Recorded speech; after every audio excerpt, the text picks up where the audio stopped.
Nathan Nandira Mafabi avumiridde ekyokugubaganya abavubi ku nnyanja era n'asuubiza abeeno nga gavumenti ye bw'ejja okuteerawo abavubi embeera ebasobozesa okweyagalira mulimu gwabwe singa bamulonda kuba pulezidenti mu kulonda okw'okubaawo ku ntandikwa ey'omwaka ogujja.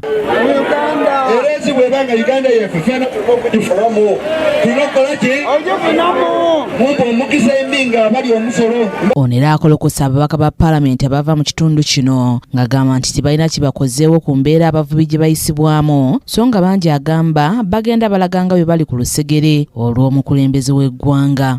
Abasooka muli baavu ate ali ne bamemba ba paalamenti basooka mu bamemba ba paalamenti 45 ate n'ekindi n'aba ne baminisita ate n'aba ne deputy prime minister ng'akoba business. Ono era asuubiza abeeno okubakolera enguudo saako n'okukendeeza omusolo oguli waggulu ng'era bannayuganda basabye okumuwa omukisa asobole okutereeza ebyo byonna ebitagenda bulungi.